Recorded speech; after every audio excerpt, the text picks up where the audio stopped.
Bismillahirrahmanirrahim. Assalamualaikum warahmatullahi wabarakatuh.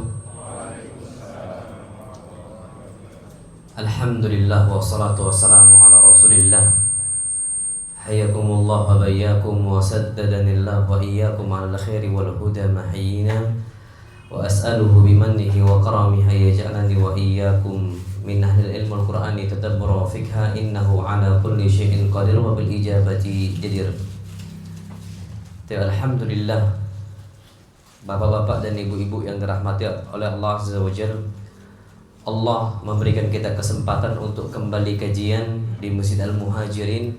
Walillahil hamdu wal minnah. Walaupun kita itu harus ganti pekan, pekan kelima, biasanya kita pekan keberapa?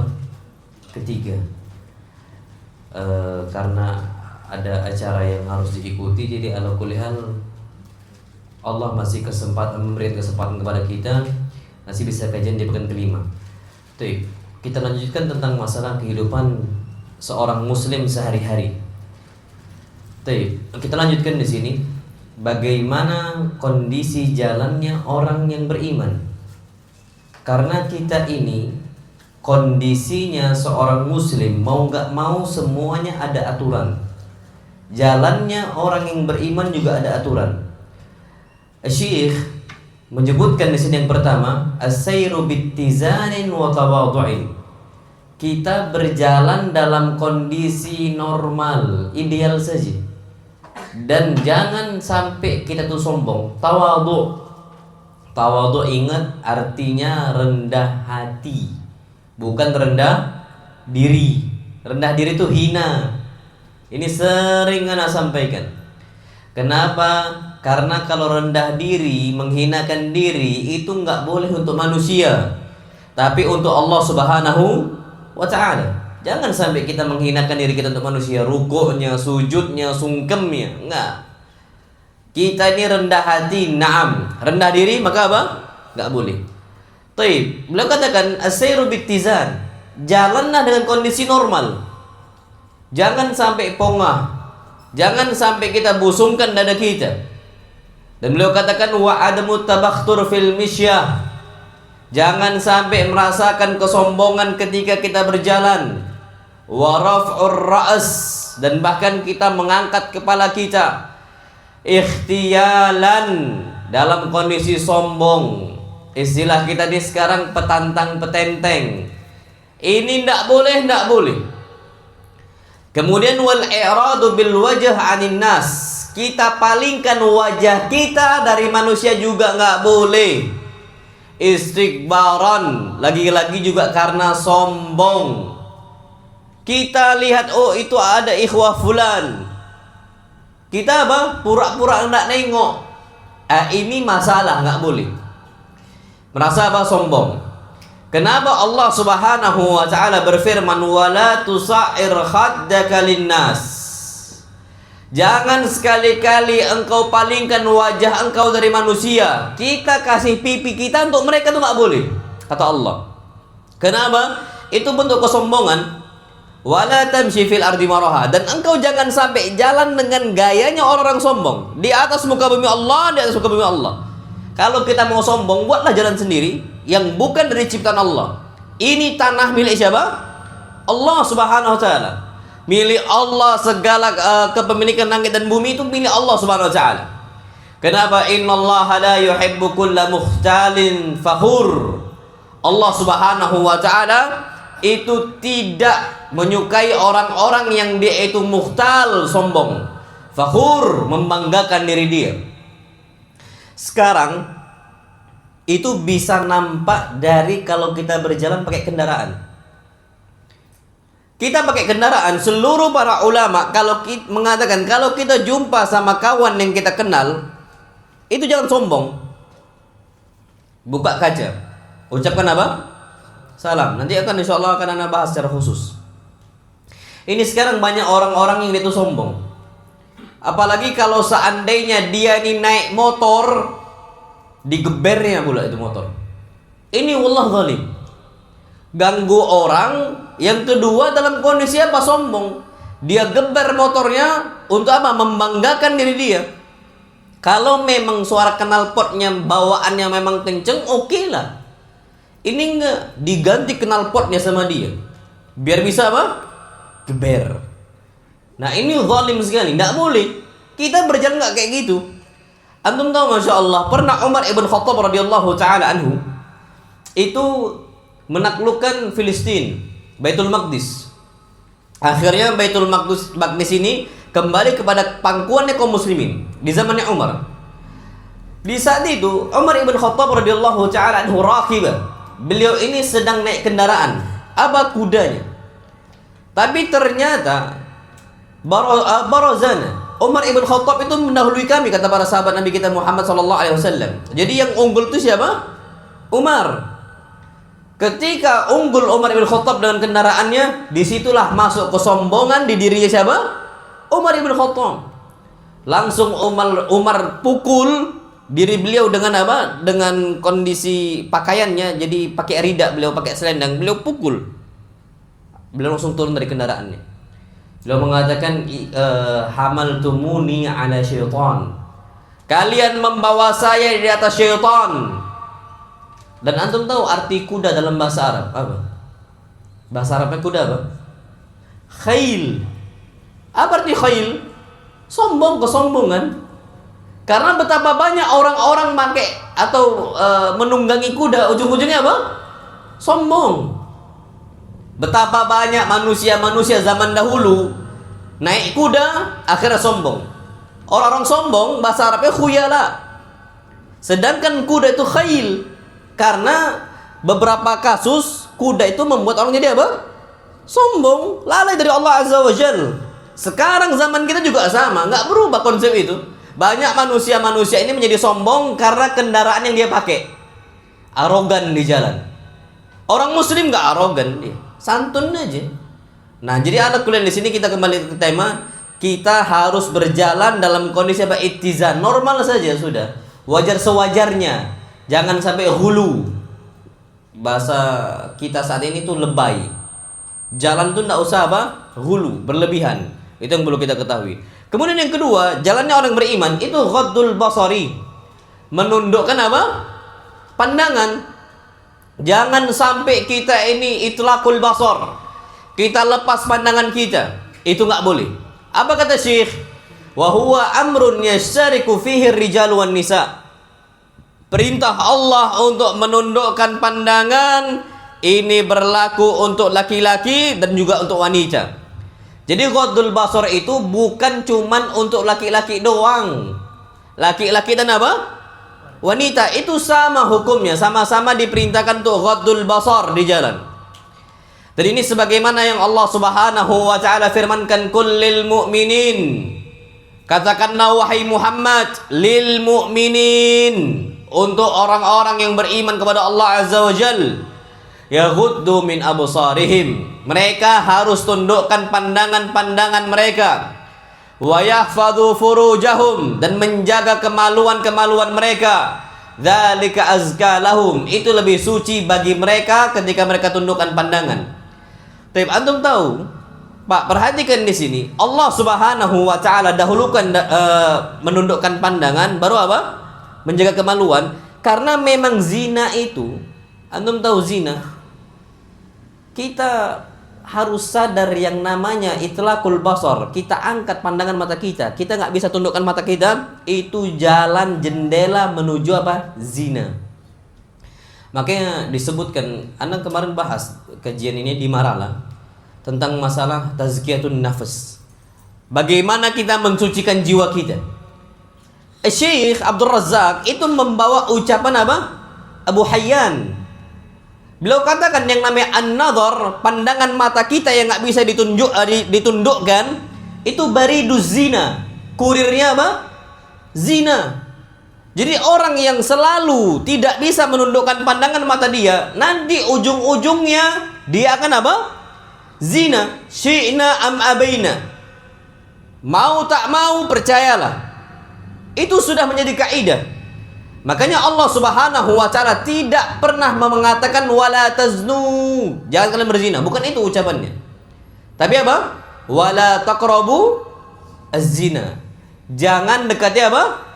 Zina. Kenapa salah satu cara atau salah satu sebab yang mendekatkan seseorang dari zina dengan cara tidak menunjukkan tidak menundukkan pandangan, bariduz zina. Makanya Masya Allah, antum tahu ada salah satu ikhwah udah ngaji bisa jauh dari sunnah Nabi kita SAW, bahkan udah nggak nampak lagi di kajian, dan bahkan naasnya sudah bermudah-mudahan dengan wanita. Awalnya gara-gara nge-gym. Gara-gara apa? Nge-gym. Dia nge-gym lihat wanita sekali.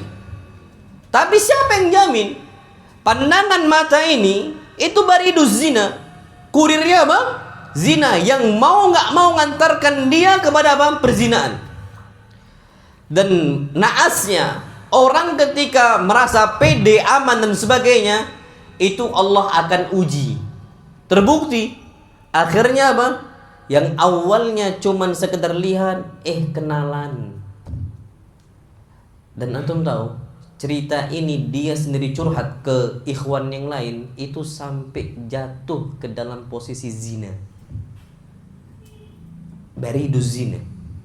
Itu dia sendiri cerita dalam kondisi sedih dan sebagainya. Mulanya gara-gara nge-gym. Ana nggak nyalahkan gym lo ya. Antum silahkan gym. Nge-gym itu fadl karena olahraga. Karena kita ini dituntut oleh Allah untuk jadi orang yang apa? Kuat. Tapi cari gym yang khusus ikhwan. Ada nggak? Ada nggak di sini? Nggak ada ya? Oh nggak ada. Di tempat kami ada. Khusus ikhwan yang udah ngaji. Aman itu. Boleh fadl antum. Tapi kalau seandainya masih campur baur, antum pede banget,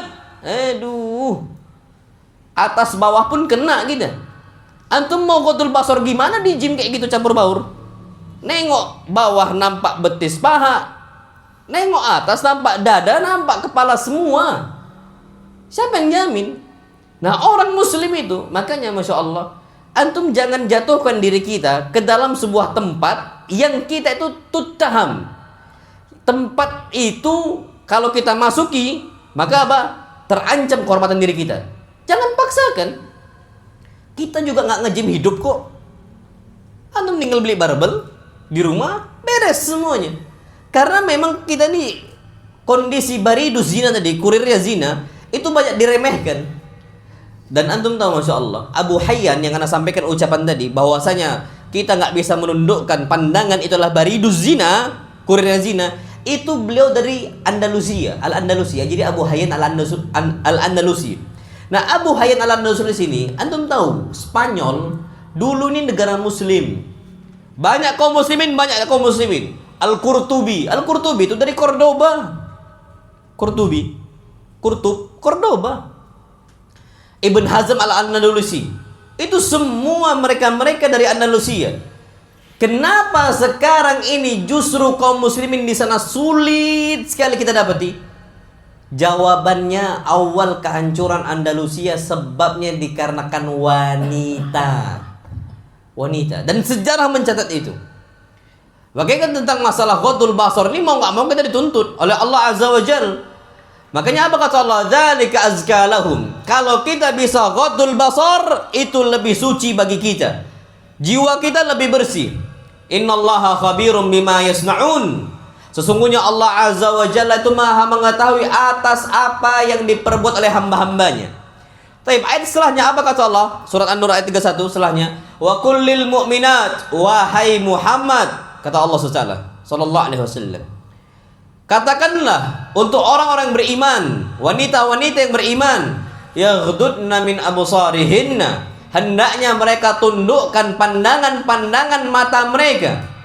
Wa yahfatna furujahun, dan hendaknya mereka menjaga kemaluannya. Jadi wanita pun diperintahkan untuk ghadul basar. Apalagi ini tahu, ini wajahnya ganteng, tampan dan sebagainya. Tundukkan. Allah fitnah laki-laki. Antum jangan kira yang memberikan fitnah ujian itu cuman wanita ke laki-laki. Laki-laki pun dari wajahnya bisa menimbulkan apa? Fitnah untuk wanita. Buktinya apa? Nabi Yusuf alaihi salam, Masya Allah. Zulaikha dzatu malin wa dzatu mansibin wanita yang punya harta, wanita yang juga punya kedudukan. Suaminya siapa? Al-Aziz. Al-Aziz juga sama, orang yang memiliki kekuatan dalam posisi kedudukannya dan juga hartanya juga melimpah ruah. Orang terpandang. Zulaikha cantik, Al-Aziz juga ganteng. Sebenarnya cukup itu. Dan Yusuf itu bukan siapa-siapa. Yusuf adalah anak kecil yang dipungut dari mana? Sumur. Sampai akhirnya dewasa Nabi Yusuf alaihi salam tak dianggap ini Yusuf. Kenapa? Dipungut dari apa? Sumur. Nggak ada yang nganggap dia. Harusnya nggak terjadi apa-apa kan? Harusnya. Karena siapa yang mau dari kita dengan orang miskin kan gitu, laki-laki miskin? Belum tentu ada yang mau. Tapi ternyata kegantengan Yusuf itu bisa membuat Zulaikha apa? Terfitnah. Sampai yang godain Nabi Yusuf siapa? Zulaikha sendiri. Zulaikha sendiri yang godain. Dia tutup waghallaqatil abwab, ditutup pintu A, pintu B, pintu C. Semua pintu ditutup betul-betul rapat. Dipastikan oleh Zulaikha nggak bisa dibuka. Itu fitnah. Laki-laki itu ada untuk wanita. Jadi jangan kita mengatakan oh enggak, laki-laki insya Allah nggak bisa membuat fitnah untuk apa wanita. Siapa bilang? Buktinya Nabi Yusuf bisa. Tapi antum tahu ketika cerita Zulaikha menggoda Yusuf tersebar di Mesir di mana-mana, Zulaikha pun akhirnya dihina sama wanita-wanita di zamannya ketika itu. Oh, Zulaikha godain si Yusuf, anak pungut dan sebagainya. Dihina Zulaikha ini. Akhirnya Zulaikha pun dia buat tipu daya. Akhirnya Zulaikha yakin kalau ini wanita-wanita yang mencela si Zulaikha melihat Yusuf juga akan tergoda. Betul. Mereka diundang ke tempatnya Zulaikha. Ternyata Zulaikha sudah menyiapkan sebuah buah dan juga satu apa? Pisau. Untuk masing-masing wanita dari mereka disiapkan satu pisau dan disiapkan satu buah. Ketika mereka memotong itu buah, apa kata Zulaikha untuk Yusuf? Ukhruju alaihin. Wahai Yusuf, keluar kau sekarang. Yusuf sudah disiapkan di balik tirai. Apa kata Allah Subhanahu wa taala? Falamma ra'ainahu akbarnahu wa qatta'na aydiyahun. Ketika Yusuf keluar, mereka itu takjub betul wanita-wanita tadi sama Yusuf, kepada Yusuf. Ternyata ketakjubannya itu mereka kepada Yusuf sampai memotong tangan mereka tanpa sadar. Jari mereka terpotong saking gantengnya siapa? Yusuf alaihi salam. Apa ucapan mereka? Ini ucapan mereka nih keluar spontan aja. Wa qulna hasya lillahi ma hadza basyara. Ini mustahil manusia ini. Masya Allah. Kalau anak manusia betul, kan gitu. Tapi saking gantengnya Yusuf ini nggak ada lagi tandingannya, Masya Allah di zaman itu. Apa kata mereka? Mahadha basyara. Ini bukan manusia. In hadha illa malakun karim. Ini adalah malaikat yang mulia. Saking gantengnya siapa? Yusuf. Jadi kegantengan wajah laki-laki itu ada nggak fitnahnya? Ada. Maka ittaqillah. Jadi jangan sampai kalau sudah terfitnah ghaddul basar. Wanita juga sama. Itu harus kita perhatikan. Wa yahfadna furujahun, dan hendaknya mereka ini menjaga kemaluan mereka. Dan ternyata yang namanya kasus ghaddul basar itu bukan cuman untuk orang-orang yang masih lajang ataupun orang-orang masih gadis. Yang sudah nikah juga ghaddul basar. Tundukkan pandangan. Karena yang namanya perzinaan itu ujian bukan cuman untuk yang belum nikah. Yang sudah nikah tuh ujiannya lebih berat lagi. Makanya ada istilah orang tuh rumput tetangga lebih apa? Hijau. Itu bahaya. Mau dia sudah nikah, dia belum menikah, itu ujian dari Allah Azza wa Jalla. Bisa nggak kita tundukkan pandangan ataukah tidak? Maka dari itu yang perlu kita ketahui adalah bagaimana kita itu mengaplikasikan perintah Allah Subhanahu wa taala untuk ghaddul basar. Usahakan. Makanya Masya Allah, dulu pernah kejadian disebutkan Nabi SAW melihat Ali ibn Abi Thalib. Ali melihat wanita yang cantik. Ali tundukkan pandangannya. Tak sengaja keangkat lagi. Akhirnya apa kata Nabi kita Muhammad SAW? Ya Ali, wahai Ali, la tutbi'in nadratan nadrah. Jangan ikuti pandangan pertama dengan pandangan kedua, jangan. Fa innalakal ula wa laysa lakal tsaniyah. Karena yang halal bagi engkau pandangan yang pertama, yang kedua enggak halal lagi. Jadi kita itu kalau tak sengaja lihat akhwat cantik Masya Allah, kita langsung tundukkan, jangan diangkat lagi. Karena bagi kita cuma pandangan yang apa? Pertama, yang kedua nggak boleh lagi. Ustadz kalau kayak gitu nggak usah tundukkan lah, biar pertama terus kan. Masya Allah, ini masih hitungan satu nih, ini satu, Masya Allah. Nggak bisa, tetap harus tundukkan pandangannya. Kenapa? Kalau kita nggak tundukkan, berarti kita ini melanggar perintah Allah SWT untuk menundukkan apa? Pandangan. Langsung tundukkan pandangannya. Makanya pernah kejadian Fadl ibn Abbas itu terfitnah dengan salah seorang wanita. Fadl ibn Abbas ini saudaranya Abdullah bin Abbas. Fadl ibn Abbas ketika itu bersama Nabi kita Muhammad SAW. Tiba-tiba datanglah seorang wanita Khath'amiyah dari Khath'am. Dan wanita Khath'amiyah ini ma'ruf, mereka lah wanita-wanita yang cantik. Kapan mereka kena matahari wajahnya memerah, pipinya memerah. Itu Khath'am, berarti kan cantik kan, putih. Aisyah itu namanya Humaira. Kenapa Humaira? Karena kapan Aisyah kena panas wajahnya apa? Memerah, berarti Aisyah apa? Putih. Kalau kita kena matahari gosong, hitam kelingan, bukan lagi merah, hitam. Ini menunjukkan kita nggak putih, tapi Khath'amiyah itu rata-rata cantik Khath'amiyah. Jadi ala kulli ini datang wanita Khath'am dari Khath'am, minta fatwa dari Nabi kita Muhammad sallallahu alaihi wasallam. Ternyata ketika itu Fadl ibn Abbas terfitnah. Akhirnya Nabi sallallahu alaihi wasallam palingkan wajahnya Fadl sekali. Nabi jawablah ini pertanyaannya wanita. Nabi lihat lagi Fadl, nengok lagi rumahnya Fadl. Dihalangi lagi oleh Nabi kita Muhammad sallallahu alaihi wasallam sampai yang ketiga kali. Berarti memang fitnah wanita itu ada untuk laki-laki dari wajah.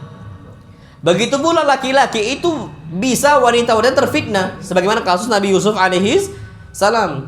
Jadi memang ada beberapa orang tuh yang Allah kasih kelebihan dalam wajahnya. Kalau udah kayak gitu ya sudah.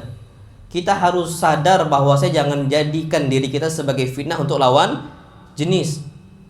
Contoh yang lain, Masya Allah, antum tahu Dihya Al-Kalbi. Dihya Al-Kalbi itu saking tampannya wajah beliau tuh pernah kena ain sampai demam. Gara-gara ada orang yang lihat tubuh dia lagi mandi, wajahnya ganteng, tubuhnya ideal. Kalau kita, Masya Allah, tubuh pun nggak ideal kan gitu, one pack, gemuk kan gitu. Ini Dihya Al-Kalbi, wajahnya tampan, tubuhnya tampan, mau mandi nampak salah seorang dari orang itu, mungkin dia nggak mengucapkan Masya Allah atau Allahumma barik lahu atau Allahumma barik fi, nggak ada dia ucapkan seperti itu. Dia nggak mengucapkan keberkahan untuk mendoakan keberkahan untuk si Dihya. Kena ain. Jadi ada beberapa orang yang memang dikasih ketampanan oleh Allah Azza wa Jalla. Sama juga ada salah seorang sahabat Nabi kita Muhammad SAW, saking gantengnya dia, apa kata Nabi kita SAW? Alaihi mashatu malak. Wajahnya itu diusap oleh malaikat, saking tampannya. Kita diusap sama siapa? Bisa jadi sama setan kan? Masya Allah, iya. Tapi nih sahabat namanya Jarir ibn Abdillah. Jarir ibn Abdillah, saking tampannya kata Nabi SAW, alaihi mashatu malak. Di wajahnya itu ada usapannya siapa? Malaikat, Masya Allah. Nah kalau kita udah kayak gitu, maka kita harus jaga diri kita. Jangan sampai justru kita membuat orang lain terfitnah. Nah jadi kita harus penting apa? Ghaddul basar, menundukkan apa? Pandangan. Apalagi yang namanya istilah orang awam tuh dari mata bisa jatuh kemana? Ke hati. Itu bahaya sekali. Kalau udah masuk ke hati, ini repot nih. Lihat di sosial media, ini ganteng banget nih. Assalamualaikum akhi. Nanti kebalikannya, laki-laki nengok apa? Wanita. Sekarang Anda nggak tahu ya, wanita-wanita tuh gampang banget sekarang nampakkan wajahnya dengan joget-jogetnya di TikToknya, pakai musik pula. Bercadar padahal. Itu udah musibah zaman sekarang. Kayaknya rasa marwah itu udah nggak lagi muruah itu. Dengan mudahnya sekarang orang wanita aslinya bercadar tapi dia tampakkan kondisi dia joget pakai musik, naudzubillah, ditampakkan di sosial media TikTok. Itu fitnah, Allah fitnah. Nah, kalau kondisi sudah seperti itu, Pak, itu keimanan kita lagi jatuh-jatuhnya. Makanya kondisi orang yang beriman itu akan terus menundukkan pandangannya, apalagi yang namanya pandangan mata disebut dalam sebuah riwayat an-nadratu sahmun min sahmi iblis. Yang namanya pandangan mata itu adalah tombak dari tombak-tombaknya apa? Iblis. Tombaknya iblis itu. Dan bahkan disebutkan oleh Imam Ibnu Qayyim rahimahullah, pintu terbesar madakhil syaitan, tempat masuknya syaitan untuk mengganggu manusia dari mana? An-nazar, pandangan mata. Itu hati-hati. Itu betul-betul apa? Harus hati-hati. Na'udzubillah. Mudah-mudahan Allah Subhanahu wa taala selalu melindungi diri kita. Baik, yang berikutnya bagaimana kondisi seorang mukmin yang berjalan? Kaful adza.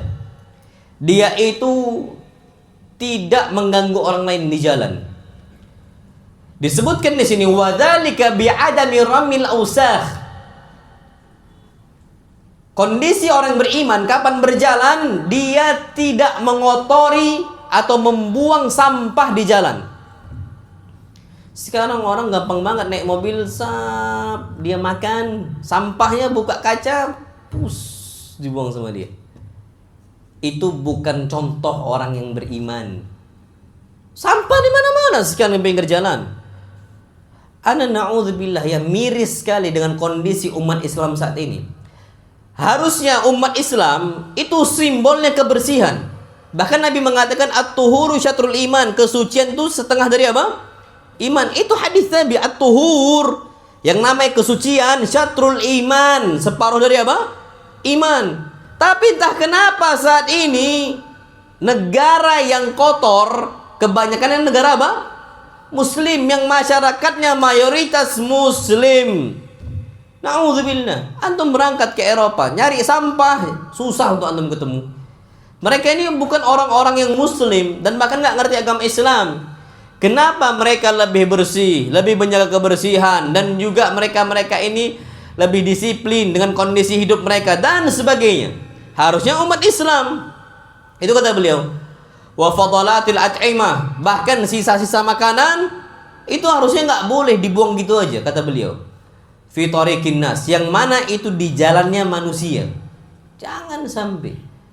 Dan apa kata beliau? Wa adamu qada'il hajah fi tariqihim. Jangan sekali-kali kita buang hajat di jalan mereka. Kencing pinggir jalan, nggak boleh. Supir truk kencing di ban. Ini anak pernah tanyakan sama antum, anak nggak tahu khasiatnya ngencingin ban itu apa? Apa biar nggak bocor atau biar nggak pecah bannya? Kenapa harus sekali di ban untuk kencing gitu?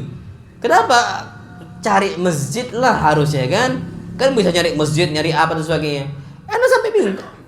Karena beberapa supir truk itu memang Anda lihat dengan mata Anda, itu kalau Anda sering safar. Anda tuh sering dari Sumsel kalau pulang kampung ke Medan, Anda safar tuh bawa kendaraan sendiri.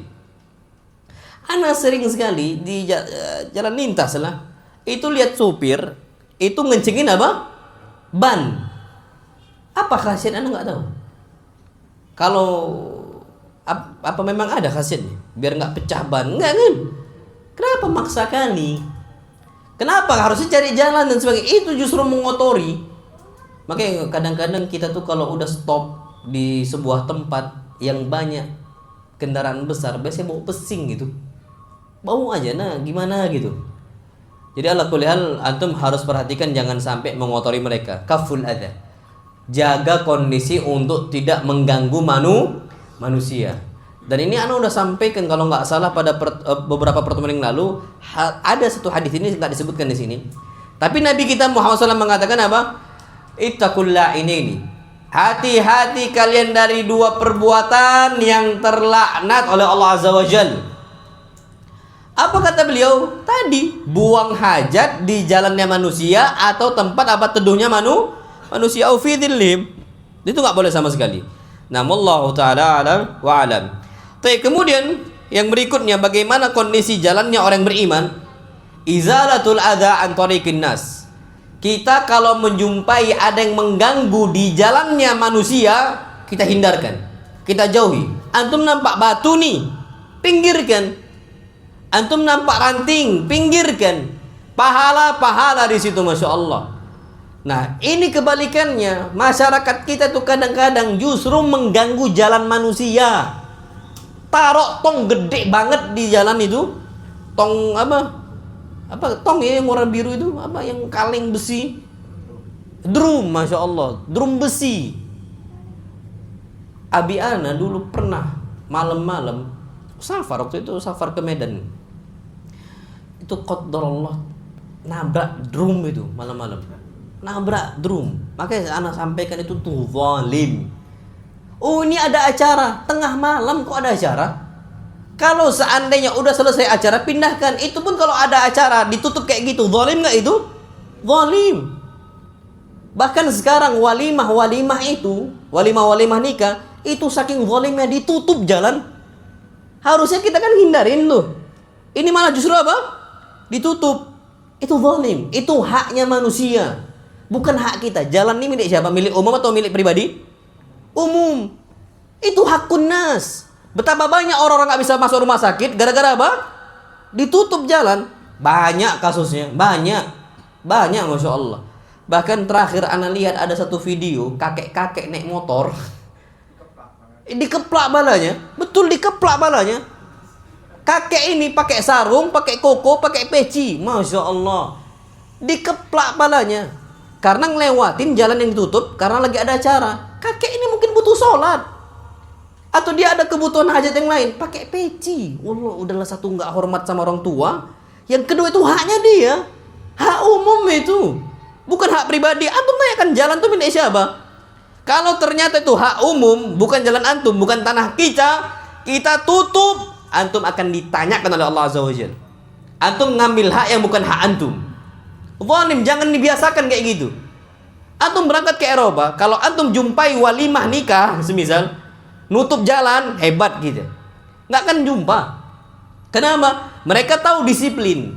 Itu mengganggu, bukan hak kita. Kenapa kita ambil? Banyak orang-orang terganggu, mau ke kantor nggak bisa. Masya Allah, ana pernah kondisi waktu itu mau melewati sebuah jalan, itu mutarnya harus jauh banget. Ana nggak tahu kalau di situ ada acara. Jadi terpaksa muter, udahlah jauh-jauh, salah satu jalan yang ke satu. Jadi akhirnya muternya jauh banget, gara-gara ditutup. Zalim nggak itu? Zalim, nggak boleh. Dan ini hadis Nabi kita Muhammad SAW, sebagaimana yang disebutkan dari Abi Hurairah radhiyallahu taala anhu, Nabi SAW mengatakan, "Bainama rajulun yamshi bi tariqin." Ketika seseorang berjalan di sebuah jalan, wajada husna syaukin, kalau seandainya dia mendapati tangkai yang berduri dari sebuah pohon, dia jumpai di sebuah jalan, fa akharahu, kemudian dia geser itu ranting, fa syakarallahu lahu fa ghafara lahu, Allah berterima kasih kepadanya, Allah Subhanahu wa taala bersyukur kepadanya, dan Allah Subhanahu wa taala mengampunkan dosa-dosa dia. Wa fi riwayah, dan dalam sebuah riwayat, apa kata Nabi kita sallallahu alaihi wasallam? Fa'adakhalahu Allahul jannah, maka Allah pun memasukkannya ke dalam apa? Surga. Sebabnya ringkas. Apa? Pinggirkan ranting di jalan. Ranting. Ini drum besi. Apa nggak zalim itu? Insyaallah. Kalau seandainya meminggirkan gangguan dari jalan masuk surga, maka meletakkan gangguan di jalan masuk apa? Neraka, sebab masuk neraka. Naam say, zalim besar itu, zalim. Antum meletakkan batu kecil di pinggir jalan gitu ya, itu bisa menjadikan sebab bagi kita apa? Masuk ke neraka. Karena kita telah menzalimi orang lain. Itu batu loh ya, ranting kecil, ada ranting berduri kecil, antum letakkan di jalan, iseng. Itu sebab kita masuk neraka. Gimana kasusnya kalau drum? Gimana kasusnya kalau yang lain? Yang itu betul-betul apa? Berbahaya, na'udzubillah. Maka dari itu jangan sampai kita itu mengganggu manusia ataupun jalannya apa? Manusia. Ingat, jalan ini haknya siapa? Umum manusia, bukan hak pribadi kita. Semua kita punya hak yang sama. Semua kita punya hak yang sama, nggak ada yang berbeda. Oh ini kan jalannya RT kami. Hatta semua RT itu setuju gitu ya semisal. Tapi itu sering dilewati manusia, semua tuh punya hak yang sama. Semuanya punya hak yang sama. Kecuali memang mereka itu jalan tuh nggak dilewati kecuali RT itu. Ya, fadhon, terserah antum.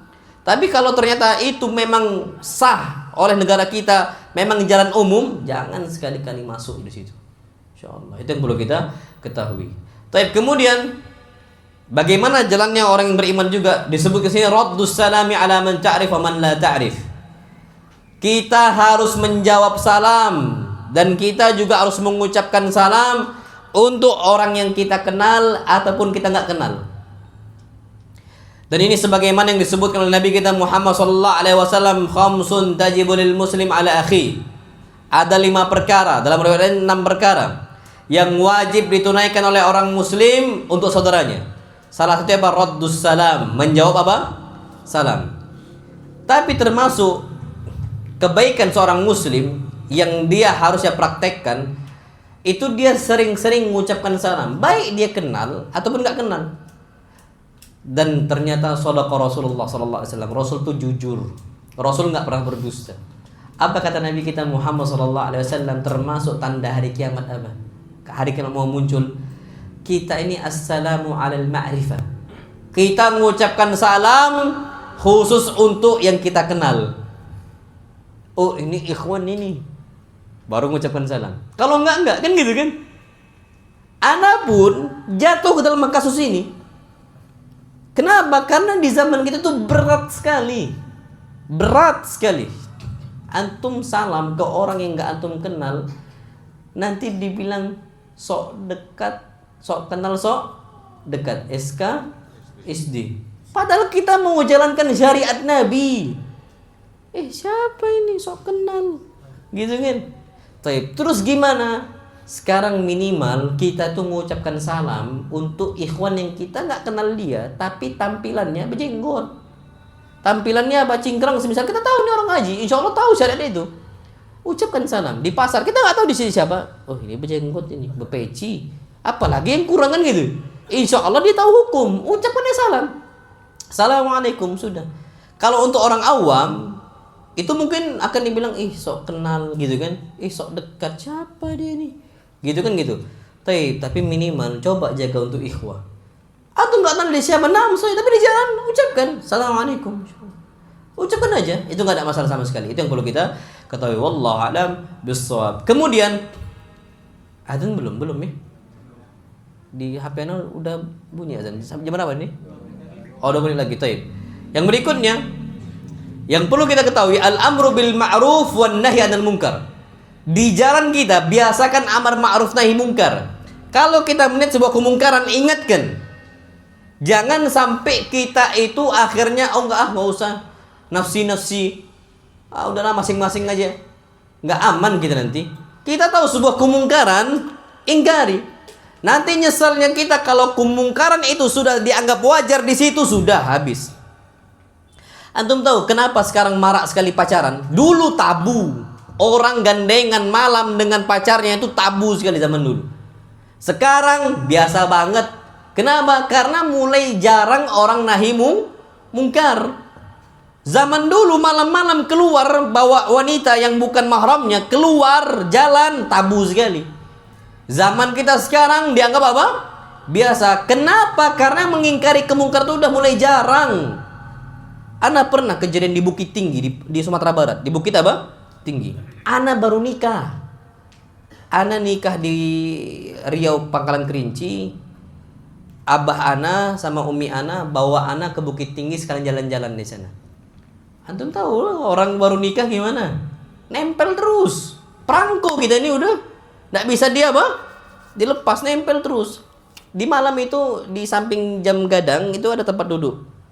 Malam-malam Ana masya Allah ngobrol sama istri kan panjang gitu. Pokoknya aduh Pak, betul-betul ya udahlah kayak pacaran udah.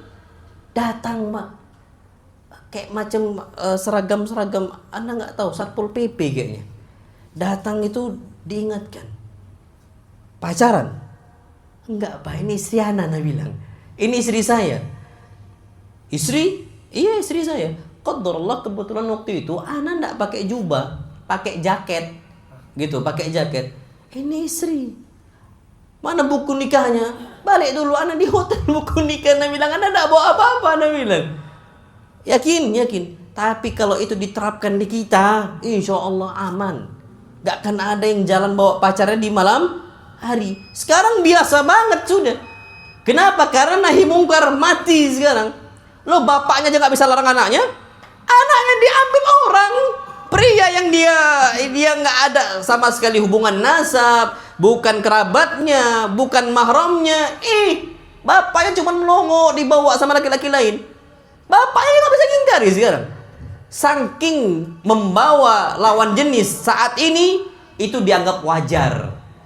Makanya hidupkan amar ma'ruf nahi mungkar. Kuntum khaira ummah, kan sebaik-baik umat ukhrijat linnas. Yang kita ini dilahirkan untuk manusia. Apa sifatnya? Kenapa kita jadi orang umat terbaik? Ta'muruna bil ma'ruf. Kita memerintahkan orang dengan yang baik dan kita mencegah orang dari hal yang apa? Mungkar. Makanya Masya Allah di Sumatera Barat itu bagus sih, masih bagus kondisi apa? Kondisi agama ya. Nah, sallallahu alaihi Muhammad. Ini kita isya dulu ya. Nanti insya Allah kita lanjutkan ba'dal isya. Subhanakallahumma bihamdika asyhadu an la ilaha illa anta astaghfiruka wa atubu ilaik. Assalamualaikum warahmatullahi wabarakatuh. Baik. Bismillahirrahmanirrahim. Assalamualaikum warahmatullahi wabarakatuh. Alhamdulillah wassalatu wassalamu ala Rasulillah. Tapi kita lanjutkan lagi di sini. Yang berikutnya yang harus kita ketahui ketika kita di jalan adalah irsyadud dhal. Ketika ada orang yang salah jalannya, itu kita kasih petunjuk. Usahakan kayak gitu, bantu. Dan sekarang itu udah enak zamannya. Sekarang itu sudah ada namanya Google Map, Waze dan sebagainya. Kalau zaman dulu susah. Bahkan pun kalau pakai Google Map di zaman dulu masuk sawah. Zaman dulu. Kalau zaman sekarang insya Allah kayaknya udah jarang kondisi itu gitu. Cuman kalau dulu awal-awal masih dibuat Waze gitu kan, gue masih pakai Google Map dan sebagainya, itu masih susah. Insya Allah. Dan Ana dulu zaman itu belum ada teknologi kayak gitu. Ana masuk pondok dulu, abah Ana berangkat ke Jawa, ke Solo, kami pondok di Solo. Jadi kalau nanya arah jalan, nanya ke mereka itu Masya Allah. Mereka tuh ramah-ramah orang Jawa, Masya Allah. Nunjukin jalan. Tapi nunjukin jalannya itu, oh ke sana, ke utara. Kalau udah ke utara gitu, lihat matahari dulu. Ini nebak, oh matahari arah barat dan sebagainya. Jadi kayak gitu. Tapi Masya Allah mereka tuh ramah-ramah. Gitu. Jadi ala kulli hal kalau bisa memang harus kita itu ketika tahu orang itu semisal lagi salah jalan, kita bantu. Dan jangan sama sekali kita itu minta upah. Itu jangan. Irsyadud dhal, sudah kasih arahan saja. Kalaupun bisa antum bawa motor, Ana pernah Masya Allah waktu itu memang Ana enggak tahu jalan, ada ikhwah yang menunjukkan jalan, oh ke sana. Ayo ini Ana nggak kenal siapa dia. Ayo kita ke sana. Ana bawakan Masya Allah sampai ke jalan utama. Itu dibawakan. Itu kayak gitu. Jadi jangan sampai aji mumpung atau mencari kesempatan dalam apa?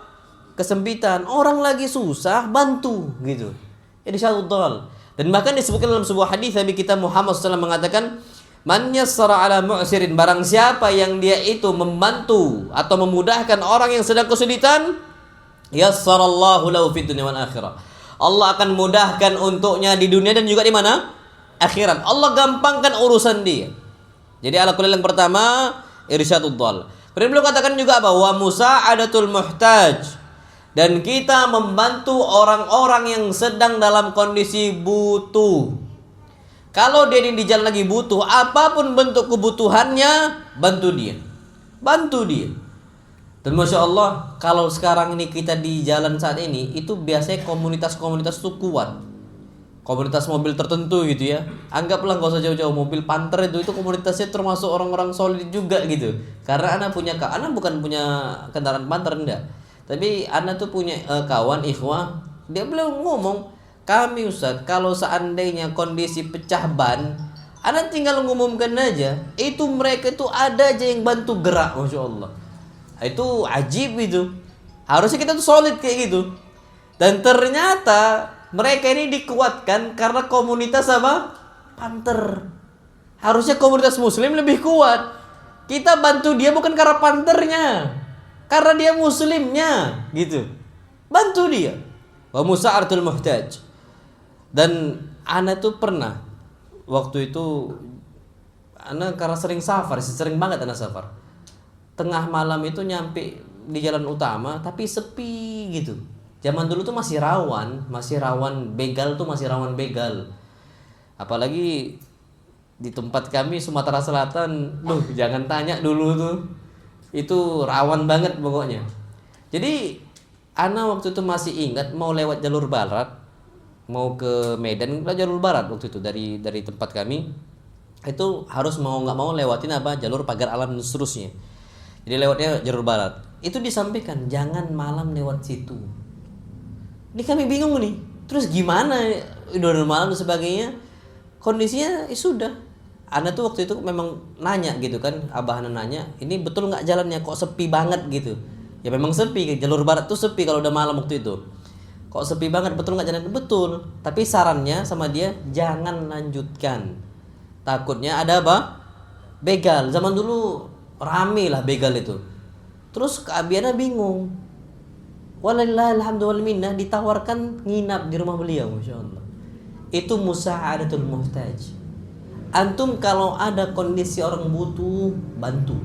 Sebisanya. Dan apa kata beliau? Wal akhdhu ala yadil musi'i wa nusratul mazlum. Kalau ada orang mengganggu orang lain, maka kita bantu dengan kondisi kita tahan dia dari kezalimannya. Dan kalau seandainya dia dizalimi, kita bantu kehormatan dia. Itu kondisi setiap muslim. Kenapa? Disebutkan dalam sebuah hadis. Nabi kita Muhammad sallallahu alaihi wasallam bersabda, "Kullu sulama minan nasi alaihi sadaqah." Setiap sendi-sendi dari manusia ada kesempatannya untuk bersedekah. Di jalan jumpa dengan kondisi mobil semisal Masya Allah pecah ban, kita bantu pasang dongkraknya. Ini setiap sendi yang gerak nih pahala semuanya, sedekah semuanya. Kita nggak sedekah dengan harta, tapi sedekah dengan apa? Tenaga. Setiap keringat yang keluar dari kita hitungannya sedekah. Apalagi ketika hujan, pecah ban dan sebagainya, antum bantu orang, Masya Allah. Pahala besar. Kenapa? Setiap sendi manusia. Ada semisal mobil bak ini, mobil pickup gitu. Kalau ada mobil pickup ternyata nggak sengaja terguling kecelakaan gitu ya. Ini barang-barangnya tuh dijaga.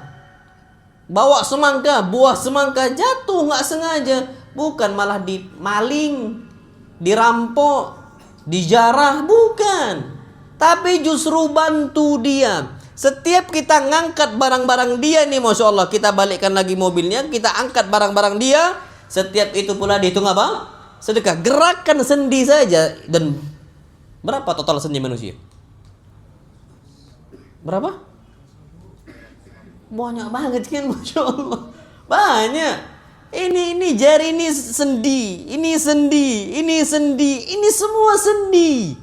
Kullu sulam, ini semua gerak kita angkat nih semangka yang jatuh.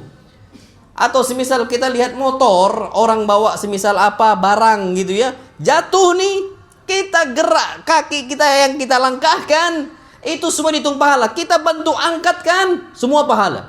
Hitungan pahala. Padahal sendi manusia tadi berapa ratus? 300 ya, 300 berapa? 50, Masya Allah, banyak banget. Itu setiap gerakan dihitung sama Allah. Satu sendi, kalau 350 kalikan aja. Itu hitungan apa? Sedekah. Jadi jangan sampai kita itu merasa remeh gitu loh dengan perbuatan membantu orang. Dan bahkan apa kata Nabi kita Muhammad SAW? Beliau katakan, Masya Allah, wa tu'inur rajul ala dabbatihi fayahmilu 'alaiha. Kita membantu orang untuk mengangkat dia di atas ke atas kendaraannya, dihitung pahala. Masya Allah, dihitung pahala. Bantu dia naik ke atas kendaraannya. Ada orang mau naik kuda, kita bantu, pahala. Masya Allah. Itu dihitung pahala. Apa kata beliau? Au tarfa' lahu mata'ahu sadaqah. Kita angkat barang dia di atas kendaraan dia, dihitung apa? Pahala. Kalau ada yang jatuh, antum bantu ambil. Antum bantu angkatkan. Karena di jalan ini kan banyak kita kondisi nggak tahu kan, kondisi orang yang sedang kecelakaan kah dia atau jatuh kah dia, barang yang nggak sengaja jatuh, kita bantu ambilkan, angkat untuk dia, kasih untuk dia. Itu kata beliau. Dihitung sedekah, dan itu kullu sulama. Setiap apa? Sendi. Keadilannya Allah Azza wa Jalla. Dan beliau katakan apa? Beliau katakan sini wadal tariqi ala tariqi sadaqah, dan kita menunjukkan jalan juga dihitung apa? Sedekah. Makanya jangan minta upah, hilang sedekahnya nanti. Kita nunjukkan orang ke jalan yang benar, oh arahnya ke sana tuh Pak, gitu. Hitungannya apa? Sedekah. Kalau kita minta upah, hilang sedekah kita. Maka apa? Itu harus kita perhatikan. Nah, wallahu alam bisawab. Taib. Yang ke-8 ini penting ini, Masya Allah. Apa kata beliau? Antasira al-mar'atu ala hafatay tariq.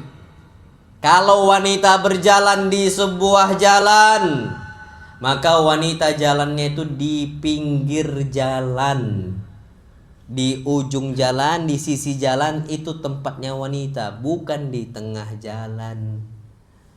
Antum sekarang lihat bagaimana wanita-wanita emak-emak di pasar. Jalan di pinggir atau jalan di tengah? Di tengah.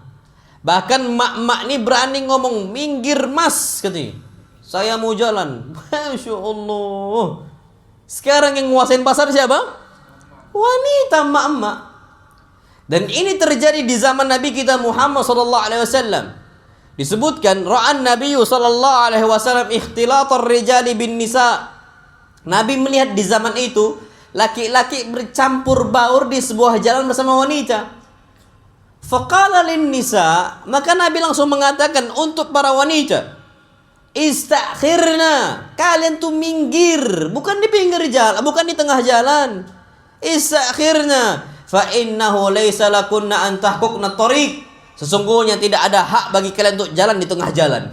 Insyaallah. Jadi yang di tengah itu laki-laki, jangan campur baur. Alaikun nabi hafatit tariq, wajib atas kalian wahai para wanita jalan di pinggir jalan. Makanya ada sebuah riwayat disebutkan oleh Imam Ibnu Hajar al-Asqalani rahimahullah, beliau mengatakan dalam Fathul Bari, wanita di zaman itu, di zaman Nabi kita Muhammad SAW itu jalan sampai nyentuh dinding, kain, benang kain itu sampai terurai. Gara-gara kena apa? Dinding. Zaman kita sekarang kayaknya enggak sih. Setahu ana yang di tengah jalan siapa? Wanita. Antum mau cari pasar tradisional ataupun pasar modern sekarang, mall-mallnya, semua wanita yang jalan di situ. Oke, ala kulli di sini yang perlu kita perhatikan adalah bagaimana kondisi jalannya kita harus dijaga, apalagi wanita. Nah, zaman itu makanya sebenarnya yang ke pasar itu bukan wanita, tapi siapa? Laki-laki harusnya. Yang ke pasar itu harusnya laki-laki, bukan wanita, harusnya. Jadi tapi nggak tahu ya. Kadang-kadang jadi lelucon aja sekarang, video-video lucu-lucu. Laki-laki kalau ke pasar beli sayur, semisal harusnya cuma berapa ribu, belinya 10.000, gitu kan, jadi lelucon gitu. Mungkin akhirnya laki-laki pun ujung-ujungnya sekarang tuh malas kemana? Ke pasar, takut salah apa? Beli. Kalau salah beli diketawain sama siapa? Istrinya, bininya. Memang aslinya yang ke pasar itu siapa? Laki-laki, suami. Wanita itu di rumah harusnya. Nah, wallahu alam bissawab. Baik, kemudian yang berikutnya, yang ke-9, adamul isra' fi qiyadati sayyara. Termasuk jalannya seorang muslim itu kapan kita naik kendaraan mobil. Apa kata di sini? Adamul isra'. Jangan sampai kita tuh buru-buru ngebut. Dalam apa? Fi qiyadati sayyara, dalam nyupir mobil, enggak boleh. Apalagi fit turuqatil muzdahimah, di jalan-jalan yang rame, nggak boleh kata beliau. Dan antum tahu, masya Allah, pernahlah terjadi antara Syekh bin Baz dengan Syekh Al-Albani rahimahullah. Antara Syekh bin Baz dengan siapa? Syekh Al-Albani rahimahullah. Syekh Al-Albani rahimahullah ini naik mobil ngebut. Apa? Ngebut. Akhirnya muridnya Syekh Al-Albani rahimahullah itu nyuruh beliau untuk apa? pelan gitu. Syekh Albani terusnya agak ngebut. Apa kata muridnya? Wahai Syekh, aku laporkan ke Syekh bin Baz, katanya. Taib. Nyampe lah ke Syekh bin Baz. Laporannya Syekh Albani apa? Bawa mobil apa? Ngebut.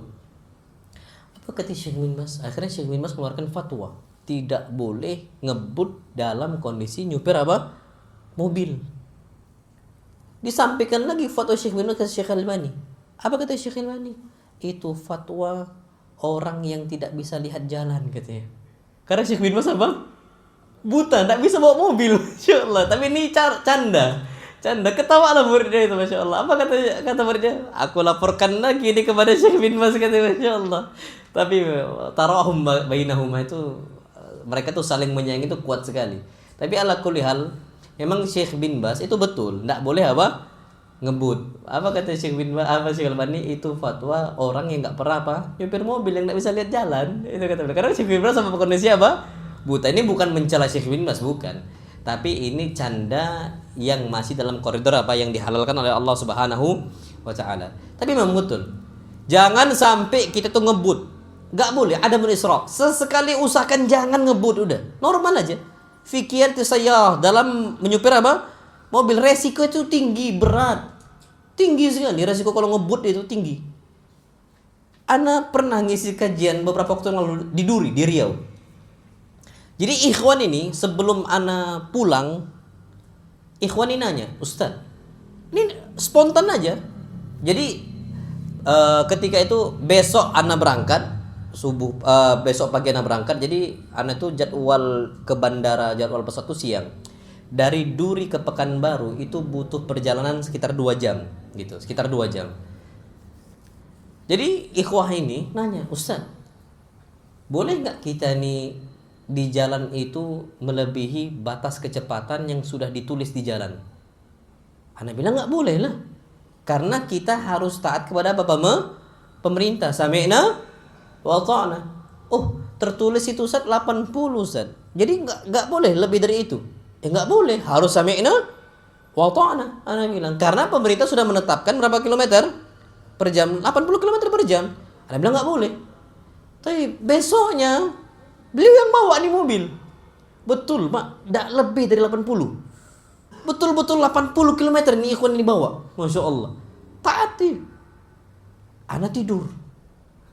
Ikhwan ini ngomong, ini kalau kita kayak gini terus, terlambat nih kita ke bandara. Mumpung ustadznya tidur, ngebut kita. Jadi harus apa? Ngebut. Betul, ngebut. Masya Allah beliau itu. Ngebut betul di jalan. Jadi lebih dari 80 km. Mumpung ustadznya lagi apa? Tidur. Tapi Pak, ana tuh tidur beneran. Ana ini udah feeling juga. Ini kalau mepet betul, bandar tuh mepet. Ana ini udah feeling juga. Ini kalau kayak gini terus kayaknya telat ini. Lambat nih, telat ini kayaknya. Entah kenapa ana ngantuk, sudah tidur. Baru dikasih tahu, Ustaz, antum tahu, ini ngebut nih tadi. Antum tidur, Masya Allah. Jadi ala kuliah memang kita ini harus apa? Harus taat kepada pemerintah. Ana pernah kejadian di Saudi. Ana dari Mekah ke Madinah waktu itu. Ini kami umrohnya umroh privat, cuman umroh keluargaan aja gitu. Berangkat naik HIS dari Mekah ke Madinah. Dan Masya Allah dari Mekah ke Madinah ini satu keluarga nih kami, satu keluarga. Yang bawa Ana nggak tahu orang mana, tapi IPB antara India, Pakistan, Bangladesh, antara itu. Kayaknya India atau Pakistan, Ana nggak tahu, IPB lah. 3 itulah pokoknya. Tapi bukan orang Saudi. Pak bawanya ngebut nih, Masya Allah. Ngantuk pula. Pas ngantuk nih Pak, ke jalan tanah, bukan jalur aspal, bukan beton itu, tapi apa? Ke tanah sampai goyang dia. Baru dia bilang apa? Dia minta maaf, saya ngantuk katanya. Masya Allah. Ini udah jantung ini semua apa? Udah sport jantung semua. Kalau ngantuk bukannya malah istirahat atau apa, dikebutin lagi. Kan bahaya banget. Antum tahu kan kasus beberapa waktu yang lalu. Ini pas anak umrah kemarin bulan Juli. Bulan apa kemarinnya?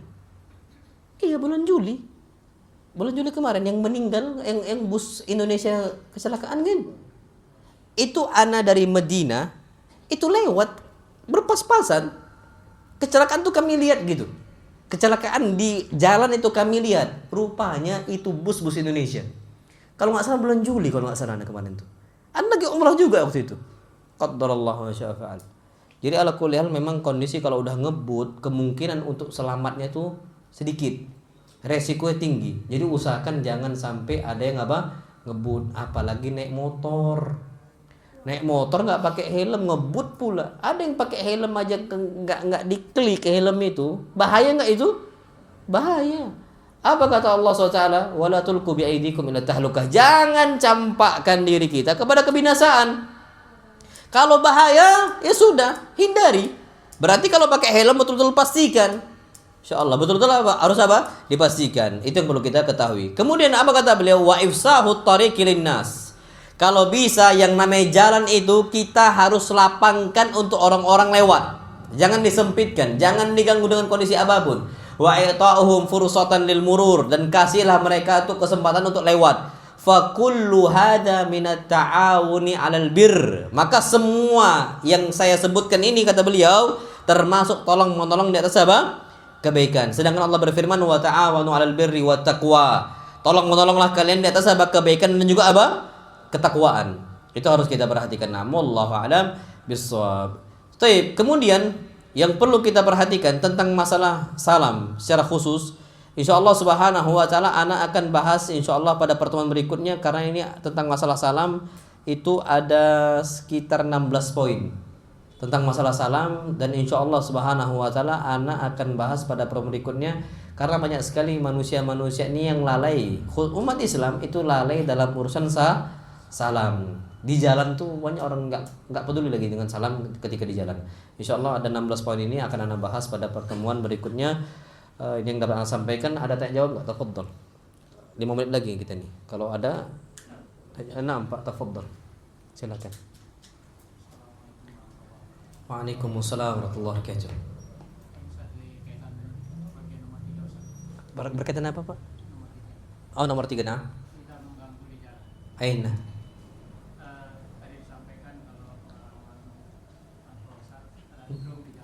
Iya. Nah, ini fakta terkait dengan apa istilahnya itu polisi tidur Ayo. di jalan itu banyak. Baik di jalan tol di mana itu atau garis-garis kecil kan. Nah, di sisi lain memang jaga keamanan, tapi di sisi lain juga mengganggu juga. Terus yang keduanya terkait dengan klakson. Nah. Klakson kendaraan juga ini menurut Islam ini gimana? Terima kasih. Assalamualaikum warahmatullahi wabarakatuh. Waalaikumsalam warahmatullahi wabarakatuh. Taib. Tentang masalah ganggu jalan, terus gimana posisi polisi tidur? Wallah alam, polisi tidur itu kalau sesuai pada tempatnya dan sesuai dengan aturannya itu bermanfaat. Polisi tidur, karena dia itu akan memberikan tanbih atau pengawasan agar kita tuh betul-betul siaga. Contoh di jalan tol itu ada deg gitu kan? Itu yang ngantuk biar bisa siaga. Apakah itu mengganggu? Enggak. Sering sekali polisi tidur tuh nggak ganggu. Itu yang membuat orang itu lebih lambat jalannya. Justru itu membantu kaum muslimin polisi tidur. Tapi sesuai dengan kriterianya. Kalau nggak, wallah bahaya. Ada salah satu tempat, ana sebutkan ini ikhwan ini, masya Allah, udah ngaji. Antum tahu? Jadi tiba-tiba dibuat polisi tidur. Tapi tinggi Pak polisi tidur itu. Beliau mau berangkat ke pabrik itu subuh hari. Subuh. Jadi berangkat dari tempat beliau itu udah harus subuh hari. Untuk sampai di karena kalau berangkat subuh hari nyampe sana itu jam 7. Naiklah ojek. Ketika naik ojek, itu polisi tidur dibuatnya malam hari. Dibuatnya malam hari.